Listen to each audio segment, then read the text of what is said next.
Hey, how's it going everyone? It's Snoo from 603 Bass and welcome back. Today's video, I need to do kind of a more formal introduction because this is one of the first kind of trips I took with a friend this year, and I'm still not used to being more professional, if you will, with my introduction. So I didn't do anything more formal when I was out there fishing, so I'm just going to do it from the PC, a little post-production style.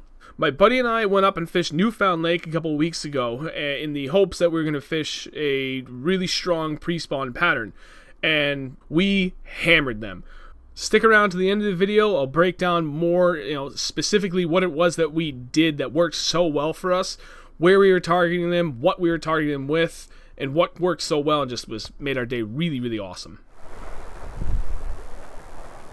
Mustang Sally. She's a butte clack. First blood spinnerbait. It's good stuff. Oh, come on now. Have you tried not stabbing yourself? I hear that's pretty conducive to your health. Oh, Jesus. I was on top of it. I thought I had a fish. No, now I have a fish. Oh, yeah. Oh, no! That is rough. That's a bummer.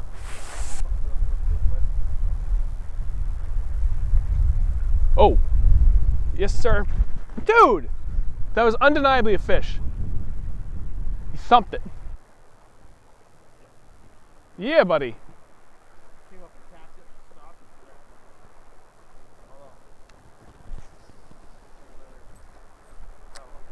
Yep, just swiping at it.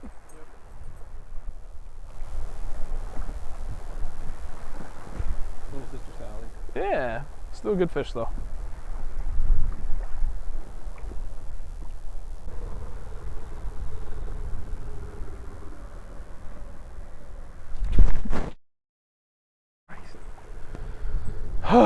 I tried jumping on it early too and I still can't. This is frustrating. I'm gonna have to put this away. At least for down here. If they're not committing to it, it's just gonna be a frustrating day of feeling fish and never catching one.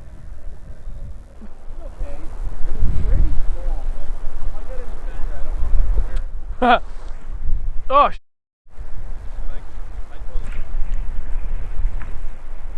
yep. Came right back for it. Yo! Finally. Little guy, but wow. Dude, he hammered it though. Thank you. Oh my God, he straightened it. No, it sucks.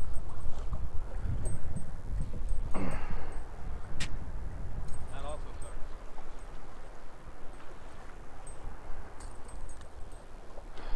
Little guy.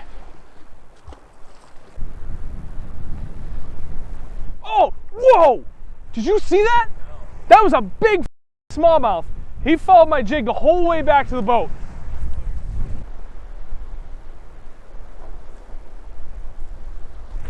Whoa, dude, net. I think. No, he's not even that big. Good Lord, it felt like. Want the net or not? No, sorry. Jesus, dude. I thought I hooked a boat driving the wrong direction. Not that big at all. But, god damn, I love these smallmouth up here. Oh, yeah, buddy.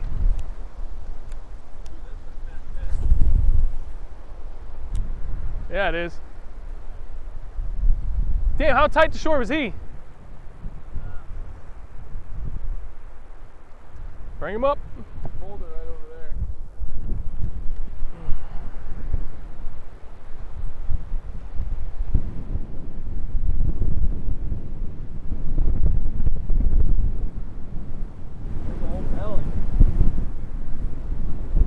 Jesus! Easy guy. It's difficult up here. Yeah, it is.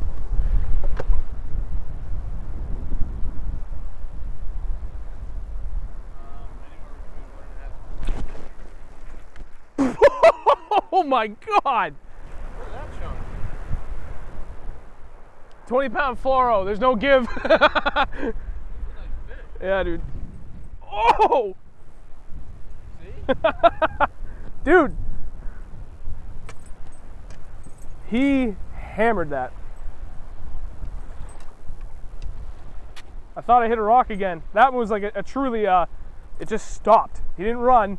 It just died. Dude, that's a football. Yep. Damn it! If you throw a jig, don't burn it back. Or burn it and kill it. It's the third one I've had follow this jig back. Second? Third? I don't know.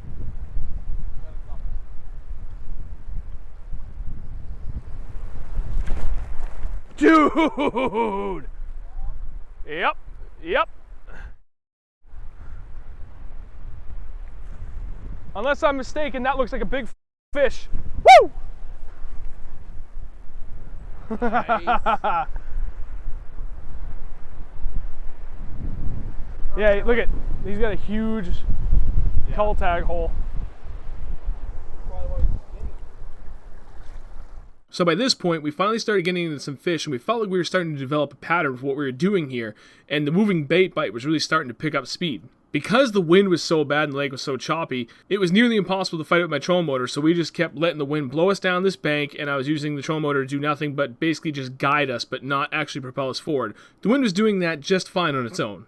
We kept going until we got to a point where I never really felt confident about catching fish, so with the wind to our back, I decided to motor up and head down to the very southern end of the lake where I've had very, very good luck in the past.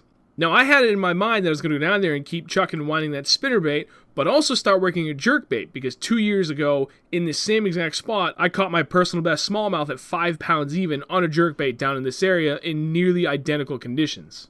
So armed with what we had already started discovering earlier in the day, knowing what kind of conditions were going to be present down on the southern end, and the knowledge of having had success previously in the same spot under the exact same conditions, we felt, let's move down there. I feel like we're going to get into some good fish, and we can start better piecing together the pattern, figure out what exactly it is that they want. Little did I know we're going to stumble onto something that would produce one of the best days of smallmouth fishing I have ever had.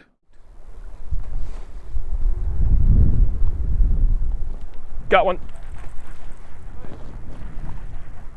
That's good fish. Oh, hang on, he dove. Woo! Give it a second. Oh, buddy boy. Bleeding. Yeah. He swiped it and it got stuck and then came undone. Nice fish.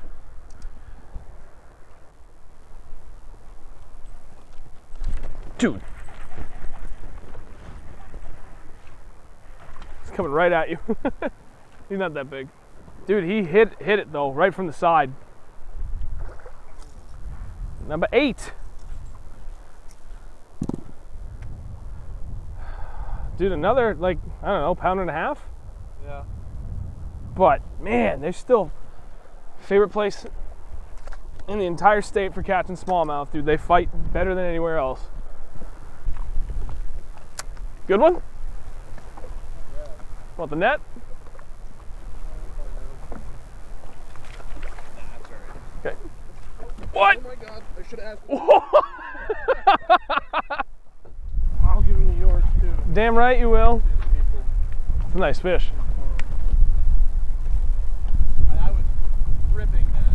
Yeah? Just reeling it wicked fast because it seems like whenever I rip that thing in, well, when I was ripping my jig and I was getting followers, Yeah, I switched to this and just started ripping it. Nailed it. 401. I think we're both at 8 apiece now. Yep. That's a beautiful fish. Yeah. Look at the head on that know. thing though. That's a nice fish. Let her go.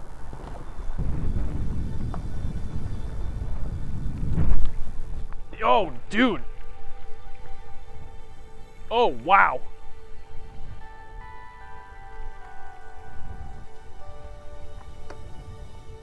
Now that is a good fight.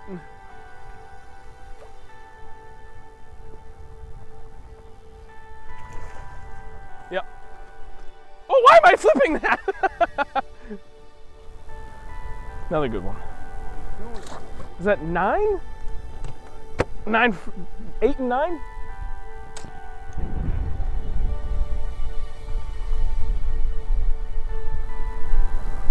He's all ornery though, he's biting the finger.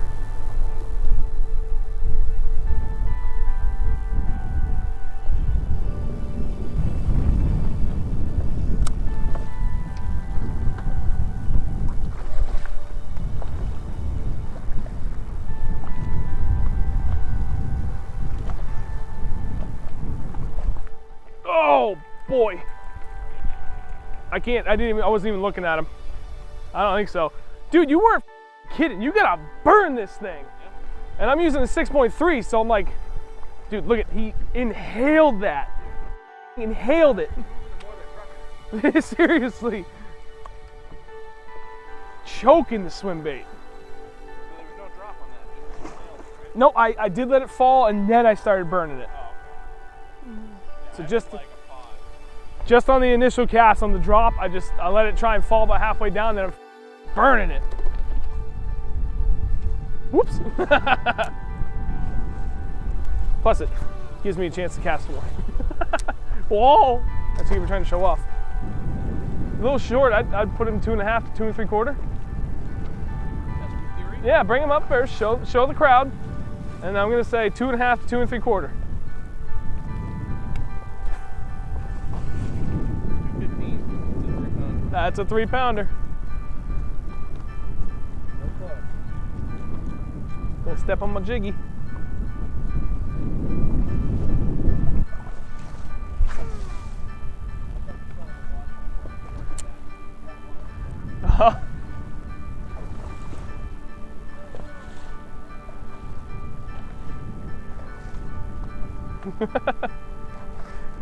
Josh, Amy, hang on, man down. Dude.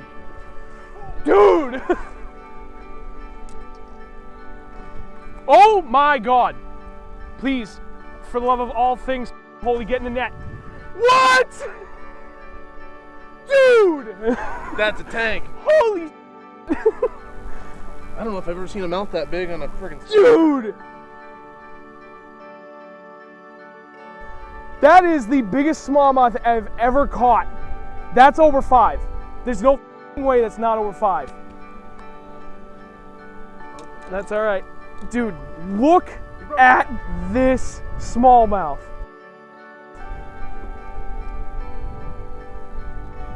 Are you kidding me?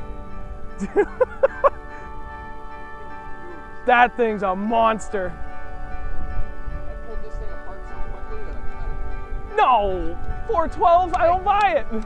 Weigh that thing again. Yeah, tear that out again. I don't buy that either. 412, can't argue with it twice. Dude, I really thought it was gonna break 5. That's the second biggest smallmouth I've ever caught. But it sure as shit looks a lot bigger than anything else I've caught. I guess he's not that long, right? No, but, well, he is kind of long. I mean, that's a belly on it, but not like crazy big. Dude, that's still like, damn. Yes, you have. Look at this thing. Look at this. Floating in the water like a son of a Bring.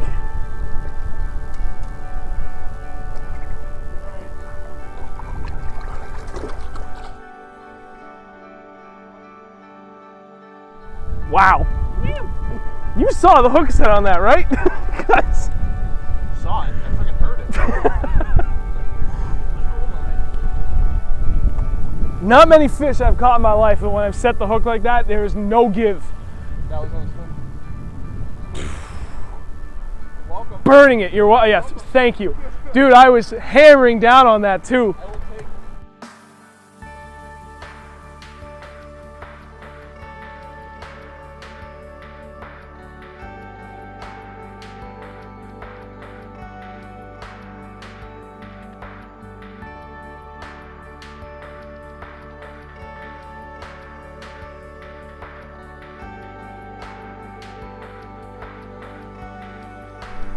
No, what he say? Dude! I can't see him, but damn, that's a good fish.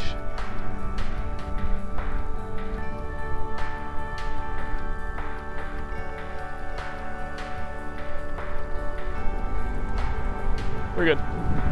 He's just a healthy fighter. Oh, look at the gut on him.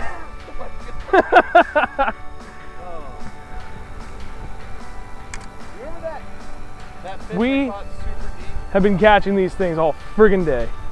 That's 30. 17, 13. 30. There he is.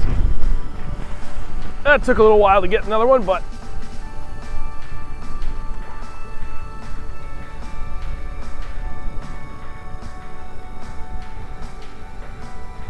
that's a good fish.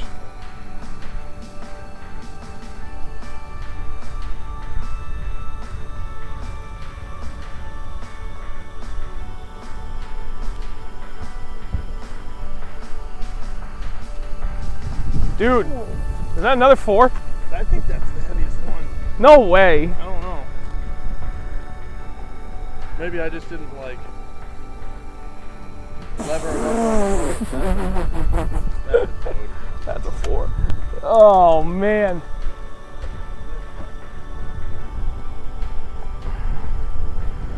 Oh, he was not coming off, by the way. You're going to probably take the trolling motor in a second.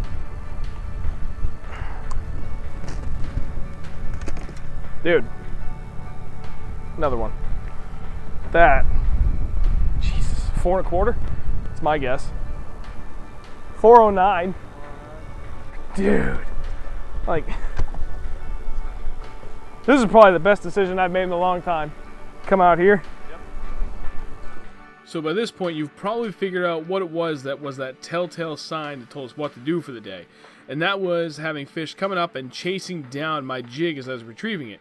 And as you can see from the video, I wasn't just retrieving it, I was burning these jigs back to the boat to get set up for another cast. And these fish were almost running the thing down. Now, as my buddy that was with me to decide, you know what, I'm going to try throwing a swim bait and see if the fish will react to it, burning it back that fast, but, you know, something with a more natural presentation to it. He wasn't fishing that swim bait for more than 5 minutes before he hooked up with a nice, solid fish. And then over the next 5 minutes, he caught 3 more. By that point, I decided, nope, screw this, you can't have all the fun, I'm going to tie one on for myself as well. From that point on, and for the remainder of the day, we caught almost every single fish on this same swim bait. We were both fishing the same thing, fishing a relatively short stretch of shore over and over again. We made 5 passes total, and every time we made a pass and came back, we were still catching fish, and the quality just never let up for us. Now, the swim bait that we were using is a setup that I specifically only use for smallmouth in this configuration. It's a 3/8 ounce football head jig, although you can use a 1/2 ounce football jig if that's your preference, and a 5-inch Kitech swing impact fat swim bait. Now, I prefer to find a football head jig for this setup that's got a much longer than usual hook shank on it, because I personally prefer to fish this slightly bigger swim bait, and even on days that I cut it down short or end up fishing the shorter version of it, I still want that hook shank to be as close to the tail as possible so that my hookup ratio is a lot better. On occasion, and on a day like this, I will cut the very front face of the head off to shorten it up a little bit. It's maybe about 3/8 of an inch, so it's not a whole lot shorter, but on this particular day, it did make a difference. I started out the day fishing it without cutting it down, but my buddy was, and he was still hooking up with fish, even though I had done the same setup as him, and I wasn't yet. So the only difference in that was that his was about 3/8 of an inch shorter than mine was. As soon as I cut mine down, I started hooking into him. And then the only other thing we do to our baits to make sure that the swim bait stays on the hook is we'll put it onto the hook shank, and when there's about 1/4 of an inch gap before the head of the bait is seated against the head of the football head jig, I'll put a small couple of drops of super glue right on the face of that swim bait, and then I'll push it up and I'll hold it against the football head itself for about 30 seconds, and then I'll let it sit for a couple minutes to make sure that glue cures. That makes such a huge difference in how long these swim baits last. It's not even funny, and I cannot recommend it enough. Getting a little bottle of super glue is dirt cheap. Grab one, throw it in your tackle box if you're ever going to consider fishing this setup. Now, the main area of focus for the day was 4 to 6 feet of water. Almost every single fish came in that range of water, and honestly, I don't know if there were any that much deeper than that, and any of the ones that we caught that were outside of that were even in shallower. Every single one of these fish were without a shadow of a doubt in pre-spawn mode. They were just staging up outside of spawning flats, getting ready to make that move to jump on a bed as soon as the weather was perfect for them. But in the meantime, they were sitting just on that outside edge, feeding on everything that they absolutely could. At one point, I actually did catch one smallmouth that spit up a ton of smelt when it was fighting its way back to the boat. But at any rate, the key of the day was to find that moving bait, get it in the range that they wanted, and once we determined what kind of speed it was that they wanted, we just started hammering the fish the rest of the day. But that's going to wrap it up. Thank you all for watching. I greatly appreciate it. If there's anything that I missed specifically regarding what we did during this day, maybe something technique specific, please leave a comment below. I check every video's comments, I read everything, and I respond to any questions that anybody leaves behind for me. While you're at it, I would greatly appreciate it if you could like and subscribe, but more than anything, if there's one thing you could do, please share the video with family, friends, buddies, fishing forums, anywhere. Sharing the video helps me grow more than anything else. Subscriptions make me feel good, but sharing the video is what's really going to help me grow. And with your guys' help and support, I can make that happen. But, you know, no pressure. So again, thank you guys for watching very much. I greatly appreciate it. I'll catch you in the next video. Dude, that's just too damn good.